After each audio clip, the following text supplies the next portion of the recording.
الحمد لله رب العالمين والصلاة والسلام على رسول الله صلى الله عليه وسلم.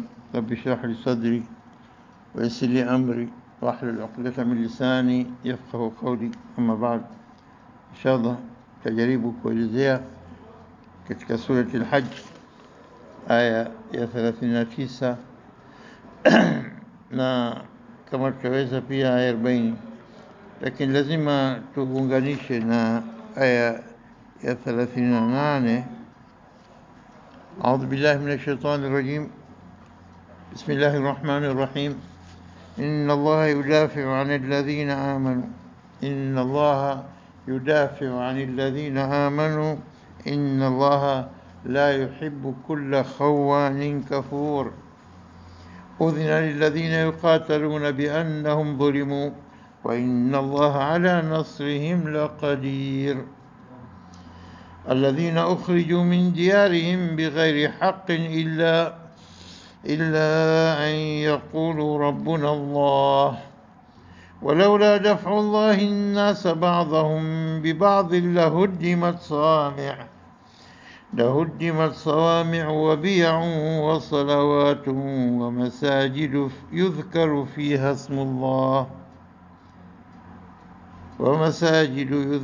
فيها اسم الله كثيرا ولينصرن الله من ينصره إن الله لقوي عزيز. نعم. tumesema kwamba aya hizi kuanzia ya 38 kwamba Mwenyezi Mungu Subhanahu wa Ta'ala anawakinga na kuwalinda waumini pamoja na kiongozi wao Mtume Muhammad sallallahu alaihi wasallam na viongozi wao mitume waliokuja kabla ya umma wetu wa Muhammad sallallahu alaihi wasallam. Allah Subhanahu wa Ta'ala yudafi, kwa maana yudafi kwamba nini? Huwakinga na kuwalinda walioamini. Na hii difaa al-ilahi ni yenye nguvu kabisa, haishindwi. Wama nasru illa min indillah, haiji nusra illa kutoka kwa Mwenyezi Mungu tu basi. Naam. Kwa hivyo inna Allaha la yuhibbu kulla khawanin kafur, anapenda watu wake wema wenye kutii kwa unyenyekevu na kumhofu, kumwogopa na kutekeleza maamrisho yake. Hao ndio wanakuwa min awliya illah, ala inna awliya Allah la khawfun alayhim wa la hum yahzanun. Hao ni wapenzi wa Mwenyezi Mungu na wanaolindwa na Mwenyezi Mungu Subhanahu wa Ta'ala. Inna Allah yudafi 'an alladhina amanu wa humul mu'minuna haqqan, na ikiwa anawatetea na kuwalinda. Kwa hivyo wako vichochezi na wachokozi na waadui wa waumini, hao wanakuwa mahaini, hao ndio wenye kukataa na kukufuru, na Mwenyezi Mungu hawapendi. Inna Allah la yuhibbu kulla khawanin kafur. Tumeshaelezea alafu tunakuja kwamba tukasema hii udhina lilladhina yuqataluna biannahum dhulimu, wamepewa idhn, wameruhusiwa. Udhina lilladhina, wale ambao wepi hao? Alladhina yuqataluna, wenye kupigwa vita na kupigwa daima kwa kuonewa. Wameruhusiwa ni udhina lilqital, na wao wapigane sasa. Kwa nini? Biannahum dhulimu, sababu kubwa kwamba wao wamedhulumiwa sana. Wadhulumu, wenye kudhulumu nani? Bila shaka washirikina wa Maka au na wengine wapo. Mwenyezi Mungu ameweka katika mfumo huo kwamba wamedhulumiwa. Kila alikuwa dhalim ndio anaingia katika listi hii, na Mwenyezi Mungu amewapa idhini, amewaruhusu, amewapa ruhusa nao sasa hawapigane baada ya kuzuiliwa tokea kuanza kushuka wahi miaka 13 ya Maka na miaka 2 ya Madina, miaka 15 hakuna ruhusa kupigana. Jengeni imani katika nyoyo zenu, imani kuingieni pale, na watu wakazidi idadi mkawa na nguvu pale, itakuwa tayari kwenu nyinyi wakati umeiva kwa ajili ya kusimamia dini na kutumia nguvu dhidi ya dhidi ya nguvu zilizokuwa zikikuteseni miaka yote na kutaka kuizima nuru ya Mwenyezi Mungu Subhanahu wa Ta'ala. Kwa hivyo hapo ilipotoka idhini mwaka wa pili wa Hijri, na mwanzo tukaja vita vya Badr, atuona namna gani Mwenyezi Mungu yudafi anhum anil mu'minina, na ikafuatia baadaye Uhud, ikafuatia al-Ahzab, ikafuatia ghazawat baada ghazawat. Na kwa hivyo Mwenyezi Mungu anataka waumini wawe na nguvu, hataki waliolegea wakakaa tu. Anataka wale alladhina yatawakkaluna, sio yatawakkaluna. Tawakkul na tawakkul, kila kitu Mwenyezi Mungu atatufanyia. La wallahi, waadui umezagaa kila pahala, kwa kila zamani, kila wakati, mpaka siku ya Kiyama. Nguvu za shari na nguvu za kupenda dunia na nguvu za matamanio na nguvu za kukataa kuwepo kwa Mwenyezi Mungu Subhanahu wa Ta'ala zimejaa na ziko kila pahala, za ndieni.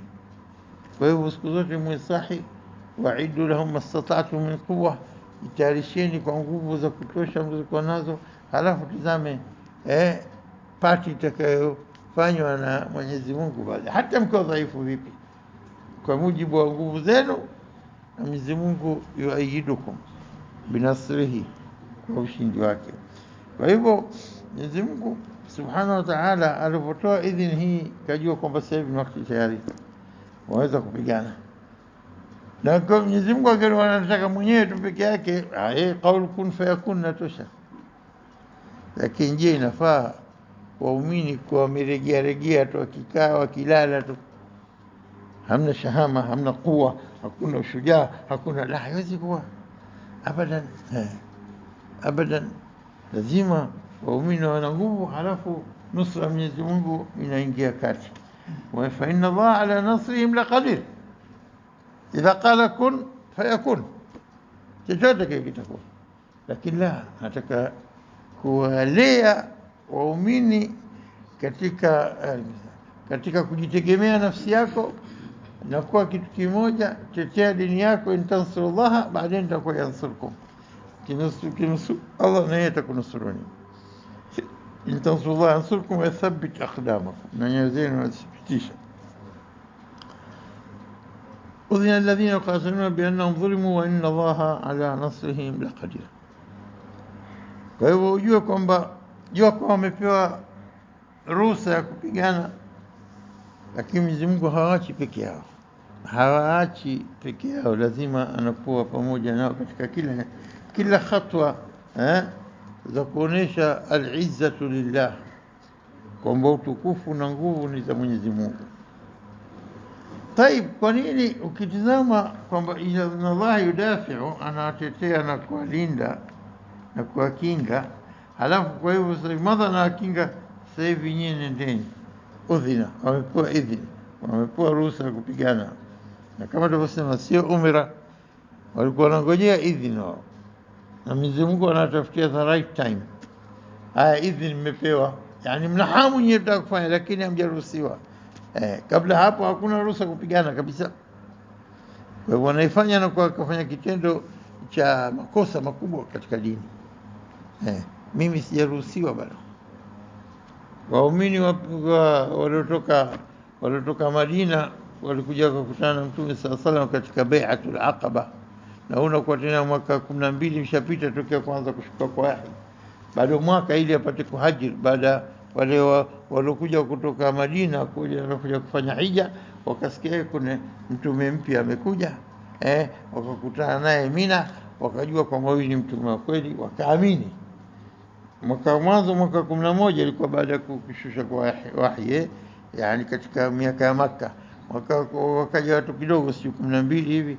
Mwaka pili walikuja watu 72 na wanawake wawili, kuja kufungamana naye katika Mina kabla kuondoka kumaliza ile siku ya mwisho ya tashriq. Wakakutana na Mtume sallallahu alaihi wasallam kwamba tumekuja safari hii tuzungumze yalikuwa muhimu. Tushaamini aqida ya Uislamu, kumwamini Mwenyezi Mungu, kuacha ushirikina, kutokulewa, kutokuzini, kutonini. Hayo yote yalikuwa katika mkutano na mafahamiano ya mwanzo. Ilikuwa mwanzo ile bai'a, kufungamana na Mtume kwa mara ya mwanzo ilikuwa ni hivyo.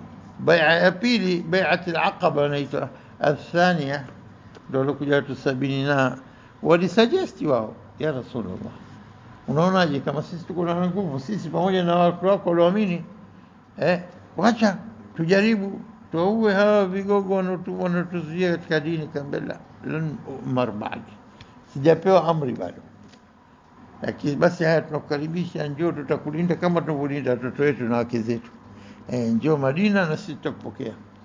Na ndio hekawa tena pendekezo hili kutoka kwa watu wa Madina waliosilimu mwaka huu unakuwa unaitwa miaka 13 lilbi'sa. Kwa Kiarabu wasema miaka 13 lilbi'sa, toka kwanza bi'sa, yani toka kupewa utume Muhammad sallallahu alaihi wasallam, toka kwanza kushuka kwa wahi. Kwa hivyo ndo hapo tunaelekea hijra imekuja huko, mpaka kitu cha mwanzo walijenga msikiti, ikawa ndo hapo, hiyo ndo government, kila kitu iko hapo, mashauriano, mipango ya vita, kila kitu, ilmu, ibada, kila kitu kwa ndani ya msikiti wa mwanzo ujengwa. Na masjid usisa ala taqwa, umeasisiwa na misingi ya uchamungu ndani yake. Hapa ilipokuja sasa, hapo ndio baada ya kushakufukuzwa makwao wakakimbilia Madina, baada ya kushakunyang'anya mali zao na kukimbia kwa sababu ya adha ya Makureshi ilikuwa kubwa sana, yana mdhulumu kila aina. Tulieleza jana wale walikuwa watumwa na walikuwa hali maskini, akina Khabab ibn al-Arat kwa kigonga kitengeza panga maskini, blacksmith gonga vyuma, na wengine wanyonge akina Bilal na wengine wameteswa, na kina Ammar na mamake na babake. Hivi ndivyo ilikuwa hali. Na jawabu kwa Mtume sasa, asbiru ali Yasir fa inna maw'idakum aljanna, subirini ali Yasir, familia Yasir, subirini, istahmilini, miadi yetu huko tutakutana peponi. Inakuwa inamtia nguvu, anapata moyo, anapata imani zaidi. Ndio jambo alikuwa kaza kulifanya Mtume sasa. Kwa hiyo ndio tunatazama biana dhulma nyingi sana zimepita, sio dhulma siku moja, wiki au mwezi au mwaka, bali dhulma miaka 13, mpaka ikabidi ikaja amri kwamba sasa hivi aliyeamini na asikae. Alhijra وبيت الهجرة المدينة اللي كان في يسمى يثرب، المدينة المنورة وكهامة. Sasa basi anaposema aya kama hii, twende kwenye aya, udhina alladhina yuqataluna bi annahum dhulimu inna Allaha ala nasrihim laqadir. Usifikiri kwamba Mwenyezi Mungu anatoa idhini na nyie piganeni kama mlikuwa mkipigwa, kwa sababu mmedhulumiwa. Hii ni haki yao na Mwenyezi Mungu anaweza kuwanusuru, lakini anawaambia nataka mfanye kazi nyinyi, halafu bakie tuachie wenyewe tutafanya. Hii ndio instruction ya Mola Mwenyezi Mungu. Sasa basi akaelezea kwa nini dhulimu, akaichambua katika aya inayofuatia, alladhina ukhriju min diyarihim, wale ambao waliotolewa, wametolewa ni min diyarihim, kutokana na nini? Na majumba yao, wametolewa majumbani mwao. Alladhina ukhriju min diyarihim bighairi haqqin, pasipo na kuwa na haki, bila sababu yote, dhulma, min ghairi bighairi haqqin, kwa dhulma yani, ukhriju min diyarihim bighairi haqqin, bila haki yote. La, mnapaswa lazima kwa sheria nasema mtoke, na ikawa kweli la ya bighairi haqq, hakuna sheria ya kumtoa mtu katika nyumba yake. Kwa nini? Kwa sababu bighairi haqqin. Kwa nini? Illa isipokuwa an yaqulu, ila ndio kosa lenyewe kubwa, an yaqulu rabbuna Allah. Kwa nini? Kwa sababu wasema Mola wetu ni Allah, sio masanamu. Kwa wao ndio wana haki. Na al-udwan dhidi al-Islam, uadui maisha yale, itikadi zao zinafanya wao ndio haki, na haki inageuzwa kwa batil. والشتان بين الحق والباطل. الحق هو الحق من عند الله. Kwa hivyo wamedhulumiwa bila haki yote, bila sababu yote, isipokuwa sababu kubwa, ni yakulu rabbuna Allah.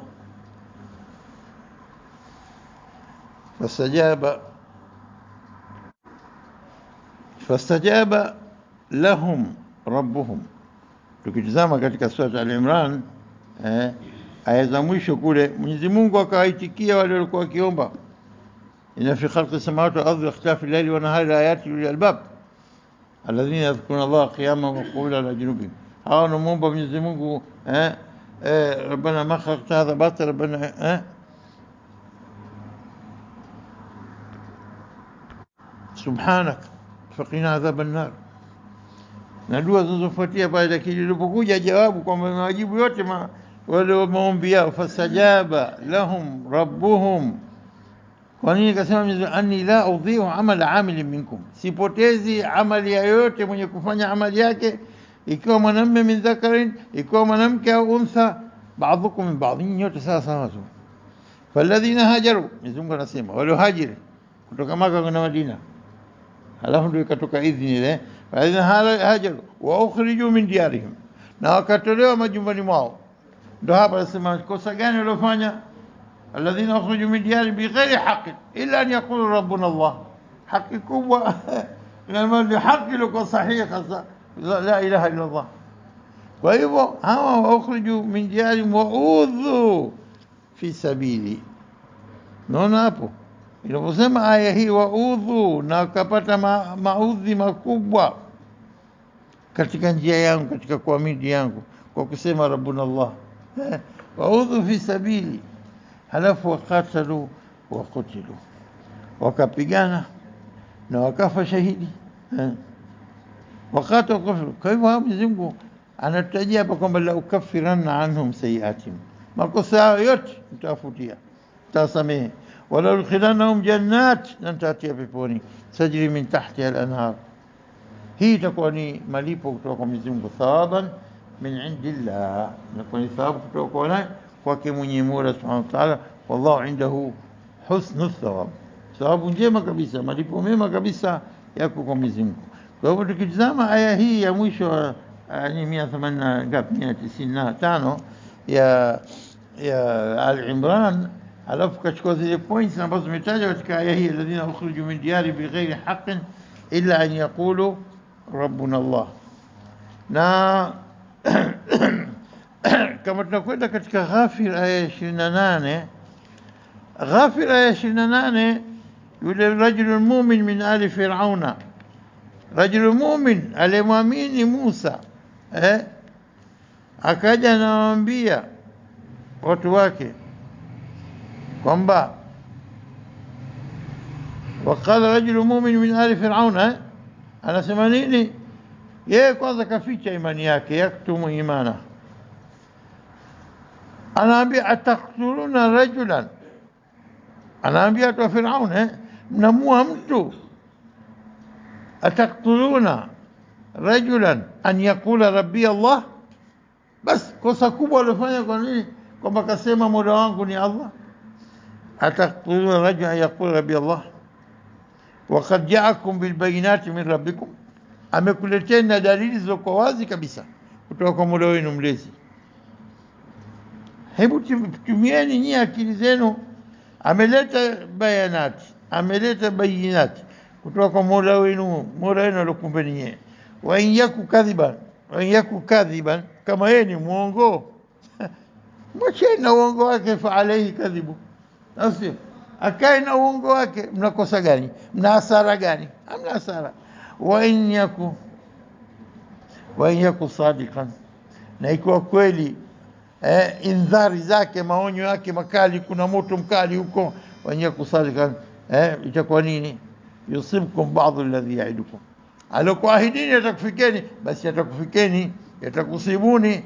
Kwa hivyo hapa ilikuwa rai ya kusema kwamba mtu kaficha yaktumu imana, na katika ahli ya Firaun kaficha imani yake, lakini anaelezea wazi, kama mwenzao tu. Jamani, mimi ninavyoona mimi, lazima kwa hikma anasema, sio kwamba huyo mtu kaja akatuonya, ikawa kweli maneno yake tutapata adhabu kali, ikawa uongo na kae na uongo wake. Hii inakuwa anajidefend kwa pale, anajikinga asije kaonekana kumbe wewe umeamini naye huyu Firaun huyu. Sikizeni jamani, mimi naona tutumie akili zetu na sisi. Sasa maneno kama haya, mtetezi kama huu, si kosa mtu akisema Rabbuna Allah kwa sababu hataki kuamini Mungu yako. Abu Bakar Siddiq naye pia akasema wakati alipokuja Uqba ibn Abi Muayyid, Uqba huyu ibn Abi Muayyid alichukua nguo akamtia kama kitanzi shingoni, akawa anambana Mtume sallallahu alaihi wasallam, atakumua. Akenda Abu Bakar Siddiq mbio akamtetea, akasema ataktuna rajulan an yaqula rabbi Allah. Katumia ibara hii, yani pahala pa kutumika ibara kama hii ni pahala kama hapa kutetea kitu dini, an yaqula rabbi Allah. Unataka kumua wewe nini wewe Uqba? Unataka kumua mtu kwa sababu kasema rabbi Allah, la ilaha illa Allah. Kwa hivyo kauli hii imetumika sana, na siku zote Mwenyezi Mungu anahimiza watu wawe dhaifu, na kwa hadithi ya Mtume sallallahu alaihi wasallam, almu'minu alqawi, hadithi inasema almu'minu alqawi khairun wa ahabbu ila Allah min almu'min aldhaif. في كل خير خير، ماذا مؤمن، لكن القوي هو القوي والضعيف هو الضعيف. طيب sasa aya hii inasema nini? Alladhina ukhriju min diyarihim bighairi haqqin illa an yaqulu rabbuna Allah. Acha kipande kidogo kigumu hiki. Walaula daf'u Allahi an-nasa ba'dahum bi ba'd lahuddimat sawami'u wa biya'un وصلوات ومساجد يذكر فيها اسم الله، يذكر فيها اسم الله كثيرا، يذكر فيها اسم الله كثيرا. Kipande hichi anasema nini maana yake? Anasema walaula daf'u Allahi an-nasa, na lau kuwa Mwenyezi Mungu daf'u Allahi, daf'u ya Allah الناس kuwafanya watu baadhum bi baadh, lau kuwa Mwenyezi Mungu hawakingi watu, kuwakinga idadi ya watu fulani kwa kuleta watu wengine kusimama dhidi yao. Dafu nasa baadhum walaula daf'u Allah, dafu min Allah, dafu difaa, tumesema yudafi, anakinga, analinda nasi. Dafu ile hapa bil ism كل يدافع فعل، وفعل الاستمرارية يكون يدافع. hapa دفع الله kuikinga Allah kwa kutumia watu dhidi ya watu. Hawa wamefanya uadui, hawa wanataka kuwafanya uharibifu, wanataka kuzuia watu wasifanye ibada, wanataka watu hao wengine wenye nini za huruma, za hofu, za nini, wanakuja wanasimama dhidi yao, panagongana hapa. Kama si hivyo, sasa hivi wanasema nini? Wanasema hatutaki kuona misikiti wala makanisa. Hawaamini sasa, maatheist watu, dini yao wasijao watoka kwenye Ukristo, lakini wanapinga, hawataki hata kusikia habari ya dini. Wakahalalisha kila kilichokuwa haramu, wanaume kwa wanaume waone, wanawake kwa wanawake waone, sima mambo dhulma chungu zima, na hawataki dini. Inawachukiza sana, na kwa hivyo utaona kwamba Mwenyezi Mungu daima panapokuwa kuna khairi, panapokuwa kuna shari, panakuwa kuna khairi. Allah anasema siku zote kwamba anatetea wakati abr zaman, katika kupita karne baada ya karne, wanakuja watu ovu na watu wanasimama kidete, watu wema, kwa ajili ya kuzuia ule ovu wao usitekeleze. Ndio kama anaikaja hapa, walaula, lau singelikuwa fadhila za Mwenyezi Mungu na kujalia watu ambao wanasimama dhidi ya wale waovu, walaula daf'u Allahi الناس بعضهم ببعض، hajasema muumini la watu tu wenyewe kwenyewe, nasa baadhum bibadh, ingelifanyika nini? Lahuddimat, zingelivunjwa na kuporomoshwa na kuharibiwa. Metaja aina sehemu, mambo manne metaja. Moja, sawami', jam'i ya sawma'a. Pili, bi'un, jam'i yake wingi wake bai'a. Na tatu, wa salawatun. Na nne, masajid. Salawatu, salwa, neno asli yake Ibrani, yani bimaana nini? Sehemu za ibada. Sasa sehemu hizi nne za ibada, lahuddimat, nasema zingeliporomoshwa hizi, la ingelikuwa si Mwenyezi Mungu kujalia watu wenyewe kwa wenyewe kuclash, wakazuia, basi hapa hapana shaka zingelivunjwa nyumba za ibada ambazo zimetajwa aina 4: sawami', bi'a, salawat, masajid. Na nini sawami'? Nini hapa? Tunaona kwamba na maana ingelikuwa zimevunjwa hizi sehemu za ibada zote zishavunjwa, ikiwa wakati wa Musa, ikiwa wakati wa Isa, ikiwa wakati wa Daudi, hapa basi ingelikuwa nini hapa? Basi hizi nyumba ambayo yuzkaru fiha, ndani yake hutajwa ismullah, jina la Allah kathiran sana, basi pasingelikuwa na pa kuabudiwa na Mwenyezi Mungu tena. Taib, nini msimamo? Swala jingine na kule msimamo wa Uislamu juu ya kutajwa vitu hivi ambao ndani yake yuzkaru fiha ismullah. Haya wakati nyakati zao, wakati wa Musa na walipokuwa kisali, wakati wa Isa walipokuwa kisali sala zao na kumzukuru Mwenyezi Mungu katika ibada ya tauhid, baada ya kuharibika yote imeharibika. Kwa sababu kwanza nini sawma?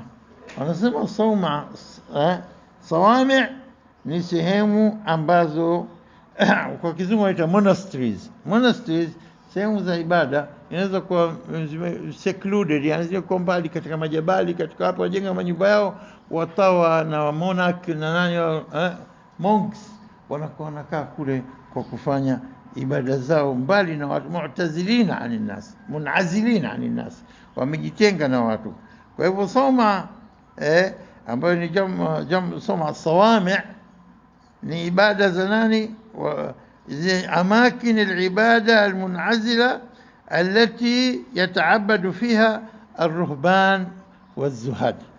راهب رهاب وطوى رهبان وطوى na monaki, watu ambao nini wamejiweka kwa ajili ya nini? Maisha ya nini? Ya ibada tu, wanajitenga. Monasteries ni building, manyumba au complex ambayo community ya religious individuals, watu wa dini wanaokusanyika, wao ndio monks na nuns, hata wanawake nuns, wanawake wakikusanyika, they live together under strict religious vows, na viapo vyao na amri zao kali za kidini tu, hakuna maskhara, iwe ni hivyo, and seclusion from the outside world, wanajitenga kabisa na ulimwengu wa nje. Hii ndio inaitwa rahbaniya. Warahbaniyatan ibtada'uha, iko kule hawajaandikiwa na Mwenyezi Mungu, lakini ma ra'uha haqqa ri'ayatiha, hawajatekeleza kama ipasavyo, kwa sababu Mwenyezi Mungu anataka watu wawe rahban, wawe rahibu, mtu yani mtu wa ibada, lakini pia awe anashirikiana na watu, hataki wawe kujitenga. Hii ndio dini ilivyo. Kwa hivyo rahbania Uislamu haukatai wala hu accept, kwa sababu baina rahbania na baina mtu kwa rahban, wapo watu pamoja na watu, lakini wanapokuwa usiku marahban ruhban fi layl, na asubuhi mashujaa katika dini, katika Uislamu. Kwa hivyo hapa sawami' ni majumba ya Wakristo, hivi sasa tunasema Kristo. Bi'a, nyumba, makanisa haya zamani yakiitwa bi'a, bai'atun na bi'a. Sasa haya majumba yote ni ya ibada wakati wa Kristo.